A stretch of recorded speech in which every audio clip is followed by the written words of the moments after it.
Hello everyone, मेरा नाम नवीन और आप सभी का स्वागत है मेरे यूट्यूब चैनल पर। आज हम जो बात करेंगे, कंपैरिजन करेंगे, दो मॉडल हैं एलजी और सैमसंग सिंगल डोर के अंदर। दोनों ही मॉडल, ये सैमसंग का मॉडल रहेगा फ्रिज डीसी और ये एलजी का रहेगा। दोनों के अंदर क्या डिफरेंस है, क्या फ़र्क दोनों के अंदर आएगा, वो चीज़ हम देखते हैं। तो सबसे पहले अगर मैं बात करता हूँ दोनों ही मॉडल्स के अंदर, तो दोनों ही 3 स्टार रेटिंग के अंदर रहेंगे। और पावर कंजप्शन की अगर मैं बात करता हूं तो 168 और 169 ऑलमोस्ट पावर कंजप्शन दोनों का सेम रहेगा।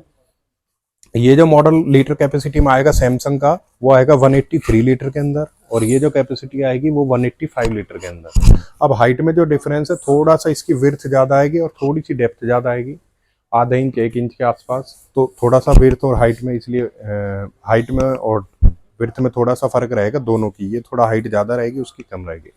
अब बात करते हैं दोनों के अंदर जो कंप्रेसर यूज है। जो सैमसंग के अंदर आता है वो डिजिटल इन्वर्टर कंप्रेसर आएगा।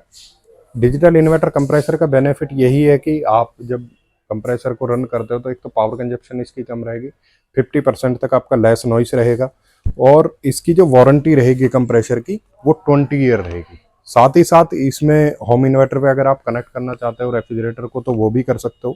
स्टेबलाइजर फ्री ऑपरेशन रहेगा 100 से 300 वोल्टेज तक, आपको अलग से स्टेबलाइजर लगाने की कोई रिक्वायरमेंट नहीं होगी।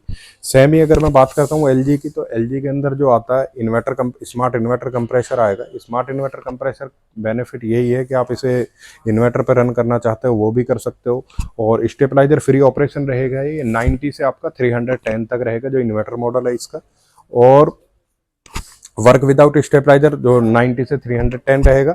और साथ ही साथ अगर मैं बात करता हूँ इनके अंदर के स्पेस की, तो अंदर का जो स्पेस रहेगा ऑलमोस्ट दोनों फ्रिज का सेम रहेगा। दो ही सेल्फ इसके अंदर दी हुई हैं, दो टफन ग्लास के साथ सेल्फ इस एलजी के अंदर भी दी हुई है। अब दोनों के अंदर डिफरेंस क्या आएगा, अगर मैं डोर स्पेस की बात करता हूँ तो डोर स्पेस भी दोनों के अंदर सेम आएगा। फर्क ये रहेगा कि आप जो देखते हो एलजी के अंदर ये जो पार्ट दिया हुआ है वेजिटेबल बास्केट के ऊपर, तो ये दिया हुआ है मोस्ट फ्रेश जोन। इसका क्या है कि जो आपका वेजिटेबल से मॉइस्चर वगैरह उठता है तो उसको ये मेंटेन करके रखता है। लेकिन इसका थोड़ा सा ड्रॉबैक ये है, जो कस्टमर का फीडबैक है वो ये है कि जैसे ये मोस्ट फ्रेश जोन दिया हुआ है तो एक्रेलिक प्लास्टिक से ये है, तो यहाँ पे अगर हम 2 लीटर की बोतल रखते हैं या कोई भी ऐसा आइटम रख देते हैं, 1 लीटर की बोतल रखी है, तो कई बार गिर के इसके ब्रेक होने के चांसेस रहेंगे। वही चीज अगर आप देखते हो यहाँ पे सैमसंग के अंदर, तो यहाँ पे ये पूरा टफन ग्लास होगा, ऊपर से नीचे तक आप पूरा फ्रिज यूज कर सकते हो। टफन ग्लास इसके अंदर दिया हुआ है। ये फर्क है बेसिकली दोनों के अंदर। फास्ट फ्रीजिंग जोन इसके अंदर दिया हुआ है, ये आपका 108 मिनट के अंदर आइस जमा करके दे देगा। वो भी आपका स्पेसिफिक जो टाइमिंग होता है वो इसके ट्रे के साथ में होता है। इसके अंदर जो सुपर फ्रिज जोन है, बट ये क्या है कि आपका टाइम कमिटमेंट नहीं करता कि इसके अंदर आइस आप कितने मिनट में आप जमा सकते हो। ये फर्क है दोनों के अंदर। साथ ही साथ अगर मैं बात करता हूँ, ये जो बटन दिया होता है वो डिफ्रॉस्ट के लिए दिया होता है। वो हर ब्रांड ऑलमोस्ट देता ही है डिफ्रॉस्ट के लिए बटन। जो है यहाँ पे आइस आ जाती है पूरे चैम्बर के ऊपर, तो उसमें क्या है कि हम जैसे निकुली चीज कुछ चाकू या कुछ भी मार देते हैं, अगर यहाँ पे किसी भी ब्रांड का फ्रिज के अंदर अगर हम मारते हैं, तो अगर यहाँ से ये पिंचर हो जाता है आपका फ्रीजर जो है, तो उसमें क्या है कि आपका ऑयल जो है कंप्रेसर का वो भी खराब होगा, और साथ के साथ कंप्रेसर फूकने के भी चांसेस बढ़ जाते हैं, जिसकी वजह से पूरा फ्रिज बाइंड अप हो जाता है। तो जब भी आपके यहाँ पर आइस आ जाती है तो आप यहाँ से इसको डिफ्रॉस्ट करें, ना कि आप इसे निकुली चीज से किसी से भी आप इसको बर्फ को हटाएं उसको, तो वो चीज ना करें। यहाँ से आप डिफ्रॉस्ट करोगे, वो दोनों के अंदर सेम रहेगा। और लाइटिंग जो दी हुई है सैमसंग की, ये बैक साइड में आएगी। इसके अंदर एलईडी लाइट आएगी, उसके अंदर बल्ब आएगा, लैंप आता है उसके अंदर भी, उसका यहाँ पे आएगा फ्रीजर सेक्शन के नीचे, और इसके बैक साइड में आएगा। अब मैं बात करता हूँ दोनों की फिनिश की।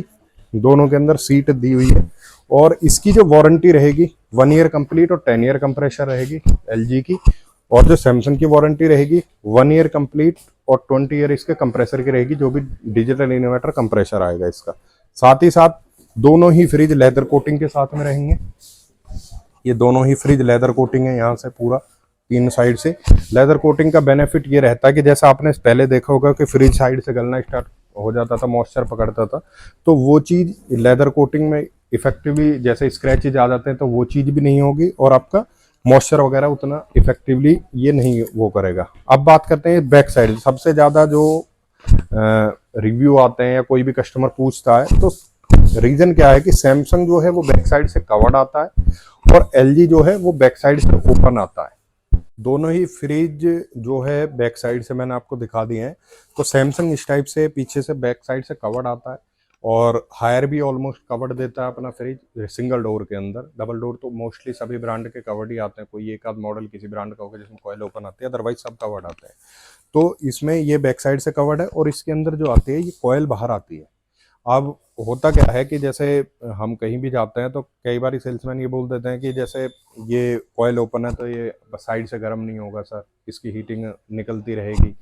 और इसके अंदर होता है कि ये कवर्ड है तो सर इसकी हीटिंग नहीं निकलेगी, ये कूलिंग इतना इफेक्टिवली नहीं करेगा। तो ऐसा नहीं है, कंपनी जो भी चीज़ करती है, ये सैमसंग का पैटर्न है, अपने हिसाब से उसको डिजाइन किया हुआ है, ये एलजी ने डिजाइन किया हुआ है। दोनों का ही ऐसा नहीं है कि इसने बाहर दे दिया तो ये बहुत खराब है।